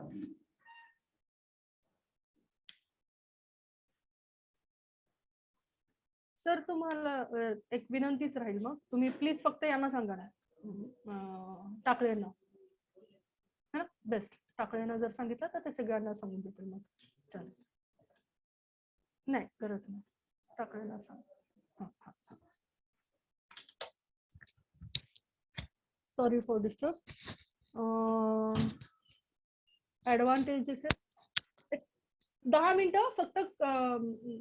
खैरनार सरांना सांगा स्पीच चाललंय म्हणा, नंतर आरामात बोलतील आणि ते टाकळे सरांना कल्पना द्या म्हणून. सो प्लॅनिंग आणि डिसिजन त्या पद्धतीने होतो. सी द लीडर हा असा असतो ना, त्याला जेवढ्या रिस्पॉन्सिबिलिटीज असतात तेवढ्या त्याला अथॉरिटीज असतात. फक्त त्या व्यवस्थित पद्धतीने हँडल करता यायला पाहिजे. जर तुम्ही प्लॅन चॉकआउट केलं तर तुमची कोणती सिस्टीम फेल्युअर होणार नाही आणि तुमचे डिसिजन सुद्धा चेंजिंग एन्व्हायरमेंट चेंज होणार नाही. हा रेकॉर्ड किपिंगचा हा सगळ्यात मोठा फायदा आहे. रेकॉर्ड असला तर मला तुम्ही काहीही विचारलं तरी मी ती इन्फॉर्मेशन परफेक्ट देऊ शकते. त्यामुळे कोणत्याही गोष्टीचे लिटिगेशन्स, भविष्यामध्ये होणारे प्रॉब्लेम्स, लीगल डिस्कव्हरी अशा कोणत्याही गोष्टी होत नाही आणि कमी वेळेमध्ये आपण जास्त चांगल्या पद्धतीने लोकांना रेकॉर्डची इन्फॉर्मेशन आणि मिनिमाइज स्टोरेज मध्ये आपण रिक्वायरमेंट फुलफिल करू शकतो. Life cycle of the record. Life cycle of the record म्हणजे आता जसं सांगितलं की वेगवेगळ्या प्रकारचे आहेत. लीगल आणि रेग्युलेटरी रिक्वायरमेंट लक्षात घेता रेकॉर्ड कशा पद्धतीने सेपरेट करायचे याच्याबद्दल मी आताच तुम्हाला कल्पना दिलेली आहे. आणि डिस्पोजलच्या संदर्भामध्ये पण कशा पद्धतीने नष्ट करायचे, केवळ रेकॉर्ड नष्ट कशा शासनाच्या नियमाप्रमाणे कॉलेजच्या SOP नुसारच ते रेकॉर्ड्स डिस्पोज करायचे आहेत. नियतम रेकॉर्ड्स, ठीक आहे. RTI ऑलरेडी तुम्हाला आपल्याला सगळ्यांना सांगितलेलं आहे काय द्यायचं आणि काय नाही द्यायचं. नाही देत असताना सेक्शन 8 आणि 9 खाली आपण इन्फॉर्मेशन रिजेक्ट करत असताना आपण त्यांना त्याचं कारण पण द्यायला पाहिजे आणि मग इन्फॉर्मेशन रिजेक्ट करायची. याच्यामध्ये जनरली 2 गोष्टी चालतात. बऱ्याच कॉलेजेसमध्ये लोक म्हणतात की मॅडम माहिती अधिकारी कोण असणं अपेक्षित आहे. एक जनरल करस्पॉन्डन्स हा ऍडमिन मधून होत असतो सगळा टोटल. त्यामुळे रजिस्ट्रार हा माहिती अधिकारी असतो त्या कॉलेजचा आणि अपिलीय अधिकारी हा प्राचार्य असतो त्या कॉलेजचा. जर माहिती अधिकाऱ्याला ती इन्फॉर्मेशन वाटली की देता येत नाही, त्यांनी नाही दिली, 30 दिवसाच्या कालावधीमध्ये त्यांनी अपील करावं संबंधित ऍप्लिकांटनी, आणि त्याच्यामध्ये त्यांनी माहिती नाही दिली, मग त्याच्यामध्ये ती अगेन द प्रोसिजर आली. त्यांना तुम्हाला पत्र द्यावं लागतं, त्यांना तुम्हाला बोलवावं लागतं चौकशी करता, तुम्ही उपस्थित राहा, त्यांच्या गोष्टी आपल्या गोष्टी करून, बिकॉज आरटीआयच्या अंडर होणारी सगळी प्रोसिजर ही क्वासी ज्युडिशियल आहे. क्वासी ज्युडिशियल असल्यामुळे जेव्हा थर्ड अपील होतं ना, है ना, ऍप्लिकेशन आलं, फर्स्ट अपील झालं, सेकंड अपील जेव्हा होतं त्या सेकंड अपील मध्ये तुम्ही जेव्हा स्टेट कमिशनर कडे जातात तेव्हा तुम्हाला हे लक्षात येते की ते कधी कधी दंड पण लावतात.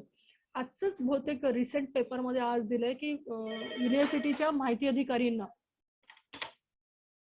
यांना सांगा CS पाटील मॅडम ना नंतर बोलतात मॅडम, आजच्याच पेपर मध्ये आलाय 25,000चा दंड लावलाय युनिव्हर्सिटीच्या 4 असिस्टंट रजिस्ट्रार्सना आणि 1 डेप्युटी रजिस्ट्रारला प्रत्येकी 5,000 प्रमाणे आरटीआयची इन्फॉर्मेशन उपलब्ध नाही करून दिल्यामुळे.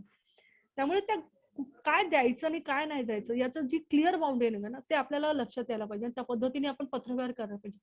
सगळ्यात महत्वाचं म्हणजे वेळेमध्ये आरटीआयच्या अंदर पत्रव्यवहार होणं गरजेचं आहे. तुम्ही माहिती द्या, रिजेक्ट करा, नो इश्यू, पण वेळेत द्या जे द्यायचंय ते. तर तुम्हाला आरटीआयची जास्त भीती बाळगायची गरज नाही. नष्ट ऑलरेडी मी सांगितलं, आरटीआय मध्ये दिलेलं आहे त्यांनी की कोणते रेकॉर्ड्स द्यायचे कोणते नाही द्यायचे त्याच्याबद्दलची इन्फॉर्मेशन आहे. डिस्ट्रॉय कसे करायचे त्याची सूचना पण त्यांनी दिलेल्या आहेत. जनरल ड्युरेशन काय असतं रेकॉर्ड किपिंगचं त्याच्याबद्दलची इन्फॉर्मेशन दिलंय की जनरल रजिस्टर असेल, डेड स्टॉक असेल, EPF रेकॉर्ड असेल, सर्क्युलर असेल किंवा गव्हर्नमेंट रिझोल्युशन्स असतील, लॉगबुक असेल, सॅलरी बिल असेल, मस्टर असतील, हे सगळं परमनंट आहे, तुम्हाला त्याला डिस्ट्रॉय करता येत नाही. ऑडिट रिपोर्ट आहेत, स्टॅटिस्टिकल इन्फॉर्मेशन आहे, 30 वर्षाकरता आपल्याला ती ठेवावी लागते. त्याच्यानंतर service book, relieving letters, pension gratuity, हे सँक्शन ज्या वर्षी आपल्याला पेन्शन होणार आहे त्या वर्षानंतर 2 वर्ष हे मी जपून ठेवणं गरजेचं आहे. पेन्शन सँक्शन झाल्यानंतर फीज रिसिप्ट आहे, एंट्री बुक आहे, TC आहे, एक्सपेंडिचर रिसिप्ट आहे, हॉस्टेल रेंट रजिस्टर आहे, स्कॉलरशिप आहे, काही महत्वाची करस्पॉन्डन्स आहे, हे सगळे 10 वर्ष. टर्म फीज अकाउंट आहे, इनवर्ड आउटवर्ड रजिस्टर आहे, हे 5 वर्ष. आन्सर बुक आहे, अॅन्युअल एक्झाम्स आहे, CL आहे, because CL is applicable for 1 year only, है ना, एका वर्षानंतर त्या लॅप्स होणार आहे, तर त्या काही परमनंट ठेवायची गरज नाही. पण आपण कोणत्या ठेवतो परमनंट? अर्जित रजा ठेवतो, मेडिकल ठेवतो. जर DL वर गेले असेल तर त्या रजा ठेवतो, त्या तर आपण पर्सनल फाईलला जाऊ देतो, पण आपण CL पर्सनल फाईलला ठेवत नाही, किंवा आम्ही ठेवत नाही, कारण का पर्सनल फाईलला ठेवायची गरज नाही, त्याचा लिमिटेशनच 16 महिन्याचा 18 महिन्याचा, त्यामुळे त्याच्यानंतर बाहेरच काढायचे असतात लॅप्स होत असल्यामुळे. त्यामुळे आपण CLचा रेकॉर्ड पर्सनल फाईलला जाऊ देत नाही. पर्सनल फाईल रिलेटेडही मी तुम्हाला सांगेल की आम्ही असं केलंय की आम्ही खाली सगळे रेकॉर्ड्स ठेवले, त्यांचे जॉईनिंग अमकं ढमकं जे स्टार्टिंग पासून आहे, मग वरती त्यांचे जे काही करस्पॉन्डन्स होत असतील ते सगळे कागद, मध्ये एक कागद लावलाय त्याच्यामध्ये EL म्हटलोय, मेडिकल म्हटलोय, OD म्हटलोय, एक कागद लावलाय, आणि तो कागद आला की बरोबर तो त्या ठिकाणी वरती चढत जातो. त्यामुळे मला जर कोणी काही इन्सिडेंटला विचारलं की त्यांचा मेडिकलचा अर्ज द्या, तर मी ती त्या संबंधिताची लगेच पर्सनल फाईल काढून लगेच मेडिकल देऊ शकते, लगेच येईल देऊ शकते.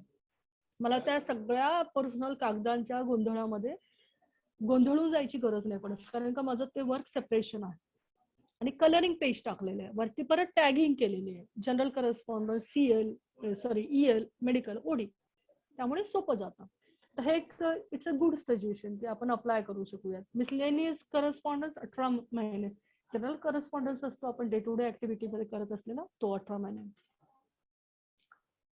अगेन काय कसं ठेवायचं, आणि not only physical but the electronic record सुद्धा कशा पद्धतीने करायचा फोल्डर, त्याच्याबद्दलची थोडस एक इमेज दाखवली. and this is what the end of my PPT. Thank you so much all. For kind listening. I hope तुम्हाला सगळ्यांना माझं प्रेझेंटेशन आवडलं असेल. काही जणांनी मला पहिल्यांदा ऐकलं असेल, काही जणांनी मला दुसऱ्यांदा तिसऱ्यांदा ऐकलं असेल. पण या महाविद्यालयाने मला ही एक अपॉर्च्युनिटी दिली माझं सेशन करण्यासाठी, आणि माझे काही अनुभव, माझ्या काही कंटिन्युएशन इम्प्रूव्हमेंटच्या काही बाबी ज्या आम्ही करतोय त्या शेअर करण्यासाठी हा प्लॅटफॉर्म मला उपलब्ध करून दिला. त्याच्याकरता मी महाविद्यालयाच्या मॅनेजमेंटचे, महाविद्यालयाच्या प्राचार्यांचे, आणि ज्यांनी मला वारंवार फोन करून मॅडम तुम्हाला घ्यावंच लागेल असं, म्हणजे त्यांनी खूपच फोर्स केल्यामुळे मी त्यांना म्हटलं सर खरंच शेड्यूल थोडा बिझी असतो पण नाही करू शकणार. पण त्यांनी फार फोर्स केला, आणि ते आमचे जाधव सर पर्सनली, ऍक्च्युली मी त्यांना कधी पाहिलेले नाही, फक्त फोनवर माझं आणि त्यांचं बोलणं झालं. आणि त्यांनी पण मला एक, तुम्ही सगळ्यांनी माझ्यावर विश्वास ठेवला की मी माझ्या काही गोष्टी तुम्हाला शेअर करू शकते, आणि तुम्ही सगळ्यांनी हे छान पद्धतीने ऐकलंय. जसं सर म्हटले की पार्टिसिपंट्स हे कमी नाही झाले, याचा अर्थ तुमचे चेहरे जरी मला दिसत नसतील तर आय होप की तुम्हाला माझं पीपीटी आवडलं असेल, आणि माझ्या जे काही अनुभव मी तुम्हाला सगळ्यांना शेअर केले ते तुम्हाला आवडले असेल. एवढं बोलून मी तुमच्या सर्वांचे मनापासून आभार मानते, आणि ते 2 शब्द थांबवते. धन्यवाद सॉरी. मॅडम. आपण गेल्या मला असं वाटतं की 1.25 तासापासून आपण हे कंटिन्युअसली या रेकॉर्ड किपिंगच्या संदर्भात खूप सुटसुटीत आणि व्यवस्थित असं मार्गदर्शन केलंय.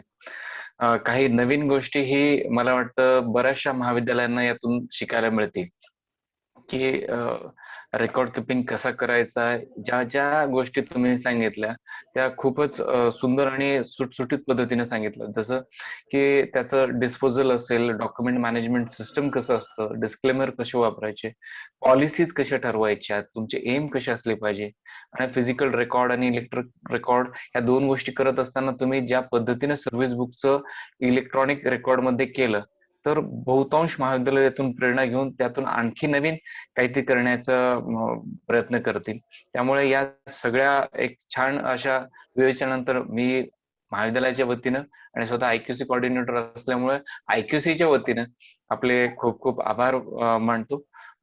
तत्पूर्वी काही प्रश्न आपल्याकडे आलेले आहेत. मला असं वाटतं की ते आपण घ्यायला पाहिजे की जेणेकरून त्यांच्या मनातील काही शंका आहेत तर त्या दूर होतील. तर पहिला प्रश्न जो आहे, मला वाटतं इथे एक पहिला प्रश्न होता की सतीश येरंडे सरांचा की रेकॉर्ड डिस्ट्रॉय बाबत शासन निर्णय असेल तर तो कृपया इथे शेअर करावा, किंवा त्या संबंधित कुठे लिंक असतील तर त्या सांगाव्या. एरंडे सर, गंगापूरला मी दिलेले.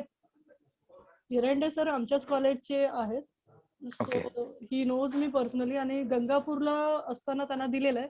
स्टील त्यांच्याकडे नसेल तर मी डेफिनेटली परत एकदा शेअर करेन. मला फक्त माझ्या मोबाईलवर एक तुमचा ईमेल आयडी असेल तर तुम्ही ईमेल आयडी पाठवला तर मी तुम्हाला GR शेअर करते. एक काम करता येईल मॅडम. हे सर्व पार्टिसिपेंट्स आपण फीडबॅक फॉर्म आता सर्वांना परत एकदा शेअर केलेला आहेच. तर त्या फीडबॅकवर सगळ्यांनी ईमेल आयडी जे देणार आहेत त्या सर्व महाविद्यालयांना आपली पीपीटी, जर आपण परमिशन दिली तर आपली पीपीटी, जसे आपण पूर्वी अगोदर सांगितल्याप्रमाणे पीपीटी आणि तो फॉर्मॅट दोन्ही त्यांना शेअर करण्यात येईल. बरं, हरकत नाही. मी शेअर करते सर आपल्याला. तर आणखी एक प्रश्न, काही प्रश्न आहेत. स्कॉलरशिप कॉलेजला आलेली फी विद्यार्थ्यांना कसा परतावा करतात, असं एक नाव तिथे आलेलं नाहीये, मोबाईलचं नाव आलेलं आहे त्यामुळे ते नाव घेता येणार नाही, पण असा एक प्रश्न त्यांनी टाकलाय. कसा परतावा करता म्हणजे आता तर सगळी ऑनलाईन सिस्टम आहे. म्हणजे स्कॉलरशिप कॉलेजला आलेली फी विद्यार्थ्यांना कसं परतावा करता, असा एक प्रश्न विचारला होता. तो बघ, मला वाटतं तो प्रश्न नीटचा त्यांनी टाकला गेला नाही, त्यामुळे तो बिकॉज ही समजणं सगळी थोडं. प्रोसेस तर ऑनलाईन आहे आता सध्या येस. तर, है ना. म्हणजे फी सुद्धा आपली विद्यार्थ्याच्या खात्यावर जाते. येस. फंडची प्रोसिजर एकदम क्लिअर कट आहे त्यांनी डिझाईन केलेली. जर त्यांना काही टेक्निकल काही अडचण असेल तर ते कॉल करून विचारू शकतील की नेमकं त्यांना काय अपेक्षित आहे. येस. आणखी काही प्रश्न आपल्यात असतील तर आपण ते क्वेश्चन आन्सर किंवा चॅट बॉक्स मध्ये विचारावे, किंवा आपण रेज हँड जरी केला तरी आपल्याला आपल्यापर्यंत पोहोचता येईल. Good afternoon all. आता मी चॅट वाचते. Good afternoon to all. खूप छान speech madam. Use chat box question answers for using question problems. Use chat box question answer from record destroy. बाबा शासन निर्णय, आय विल शेअर द शासन निर्णय, नो इश्यू. थँक्यू बद्दल आलंय. कॉलेजला आलेली फीज, तुम्हाला नेमकं काय अपेक्षित आहे माझ्याकडून स्कॉलरशिपच्या रिलेटेड, तो तुम्ही मला थोडंसं कॉल करा, तर मी हा प्रॉब्लेम तुम्हाला प्रॉपरली समजून सांगेल की काय करतो आपण, कारण का ऑनलाईन प्रोसिजर आहे आत्ताचं. खूप छान madam PPT. Thank you so much. Fill box all chats तर मी रीड केले सगळे, आणि त्याच्यावर आता काही नाही अजून. मी तर तुम्हाला सगळ्यांना इन्व्हाइट करेल, you come to the college. तुम्ही एकदा या, त्याच्याने एक भेट पण होईल. आणि मी स्वतः पण एक मोठं एक ऑर्गनाईज करण्याचा प्लॅन करते देवगिरी कॉलेजमधून. आणि ऍक्च्युली भिंगारे सरांनी पण मागे एक बोललो होतो की सिनियर ऑडिटर संयुक्त विद्यमानाने देवगिरी कॉलेज, अशा थीमचं आपण एक सेमिनार घेऊया, जे महाराष्ट्रातले जेवढे काही किंवा मराठवाड्यातले जेवढे काही अफिलिएटेड कॉलेजेस आहेत त्यांना सगळ्याच गोष्टी व्यवस्थित पोहोचू शकतील, असा एक त्यांचा प्लॅन आहे. पण एक्झाम्स होत्या आणि आता हे तर करोनाचं थोडीशी अडचणी आहे, त्याच्यामुळे मे बी ते एप्रिल एंड मध्ये आपण इम्प्लिमेंट करू. तर तेव्हा मी सगळ्यांना रिक्वेस्ट करेल की तुम्ही सगळेजण पार्टिसिपंट्स म्हणून त्याच्यामध्ये जॉईन व्हा. मला वाटतं आणखी प्रश्न नाहीये, तर परत एकदा मॅडम आपण खूप सविस्तरपणे या विषयाला न्याय दिलाय, आणि मलाही आम्हालाही आणि बऱ्याचशा मी तेच म्हणतो की खूप सारे बाहेरच्या जिल्ह्यातील पार्टिसिपंट्स आहेत, त्यांना नक्कीच या आपल्या स्पीचचा फायदा होईल. तर महाविद्यालयाच्या वतीने आणि IQC च्या वतीनं मी आपले आभार मानतो. यानंतर प्राचार्य साहेब काही महाविद्यालयाच्या कामामुळे जरा बिझी असल्यामुळे उपप्राचार्य, महाविद्यालयाचे उपप्राचार्य मगर सर यांना मी विनंती करतो की त्यांच्या वतीने हा समारोपाचा कार्यक्रम, आपण समारोपाचं भाषण करावं, अध्यक्षीय समारोप करावा.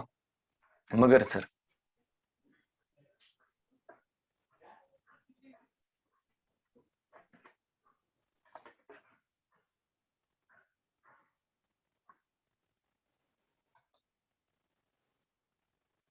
सर आपला आवाज येत नाहीये. हॅलो, आता येतोय सर? हा येतोय सर. हा सर. धन्यवाद सर.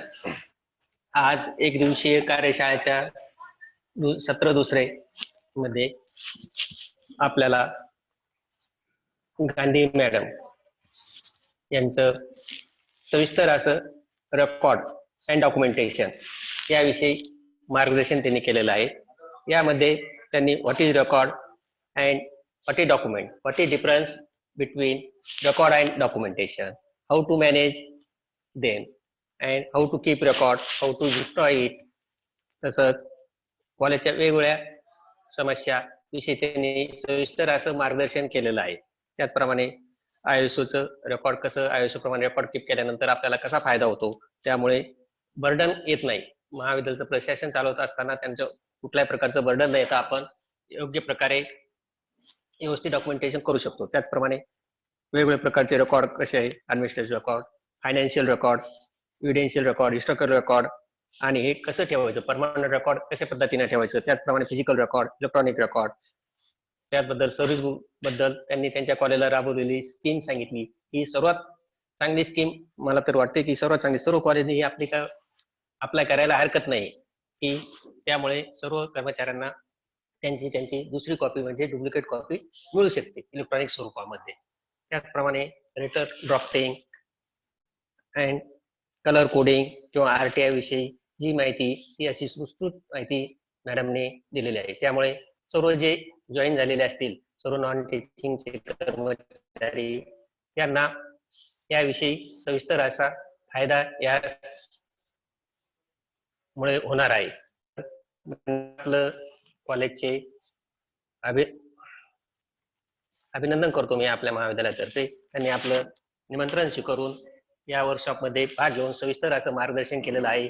त्यामुळे मी पुन्हा एकदा महाविद्यालयाच्या वतीनं त्यांचं अभिनंदन करतो. त्याचप्रमाणे आपल्या महाविद्यालयामधील सर्व नॉन टीचिंग कर्मचारी आणि जे जॉईन झालेले कर्मचारी दुसऱ्या कॉलेजमधले असतील सर्वांचे, त्याचप्रमाणे आयक्यूसी कोऑर्डिनेटर यांनी हा वर्कशॉप सर्वांसाठी घडून आणला, त्याबद्दल मी त्यांचंही कॉलेजच्या वतीनं अभिनंदन करतो आणि माझं भाषण संपवतो. धन्यवाद सर. मी परत एकदा सर्वांना एक विनंती करतो की आपण आपल्या चॅट बॉक्स मध्ये मी 2 ते 3 वेळेस एक गुगल फॉर्म टाकलेला आहे, फीडबॅक फॉर्म. या फीडबॅक मुळे आपल्याला या एक दिवसीय वर्कशॉपचं सर्टिफिकेटही मिळेल. दुसरी गोष्ट की आपला हा रेकॉर्ड जो आहे ज्यावर या मॉर्निंग सेशन आणि इव्हिनिंग सेशन मध्ये ज्या रेकॉर्डिंग्स आहेत त्याच्या लिंकही पाठवल्या ती, म्हणजे भविष्यात तुम्हाला कुठल्याही प्रकारचा रेफरन्स म्हणून हे वापरता येईल. तसेच आताच गांधी मॅडमनं सांगितल्याप्रमाणे जे काही शासन निर्णय असतील किंवा त्यांची पीपीटी असेल तीही आम्हाला तुमच्या दिलेल्या ईमेल आयडीवर पाठवता येईल. त्यामुळे सर्वांना एकच विनंती आहे की आपण दिलेला फीडबॅक फॉर्म आपण भरावा. तर या कार्यक्रमाच्या शेवटाला येत असताना मला आभार व्यक्त करणं हे उचित ठरतं, कारण सकाळच्या सेशन मध्ये उपस्थित असणारे श्री भिंगारे सर यांनी खूप सुंदर विवेचन या ठिकाणी केलं होतं. त्यानंतर दुसरे जे संसाधन व्यक्ती रिसोर्स पर्सन होते माननीय मेघराजजी पंडित सर, त्यांनीही शिक्षकेतर कर्मचाऱ्यांच्या संदर्भामध्ये सुंदर असं भाष्य विवेचन या ठिकाणी केलं. त्यांनी मार्गदर्शन केलं, त्याबद्दलही त्यांचे आभार. त्यानंतर या दुपारच्या सत्रामध्ये ज्याने खूप सुटसुटीत पद्धतीने रेकॉर्ड किपिंग आणि प्रशासनाच्या महाविद्यालयात प्रशासन चालत असताना स्मूथ कसं चालेल प्रशासन या संदर्भात ज्या ज्या काही गोष्टी सांगितल्या त्या नक्कीच सर्वांना माहितीच्या अधिकच्या सोप्या ठरतील. त्याबद्दलही दर्शना गांधी मॅडमचं मी आयक्यूसीच्या वतीनं आणि महाविद्यालयाच्या वतीनं आभार मानतो. आणि या द्वितीय सत्राला जवळपास आतापर्यंत 46 पार्टिसिपेंट्स वेगवेगळ्या महाविद्यालयातून उपस्थित राहिले या ऑनलाईन प्लॅटफॉर्मवर. त्या सर्व महाविद्यालयांच्या कर्मचाऱ्यांचे, त्या नॉन टीचिंग स्टाफचे सर्वांचे मी महाविद्यालयाच्या वतीने आयक्यूसीच्या वतीने आभार मानतो. आणि अध्यक्षांच्या परमिशनने हा एक दिवसीय वर्कशाळा जी कार्यशाळा आहे तर ती इथे संपन्न झाली आणि संपली असे जाहीर करतो. धन्यवाद.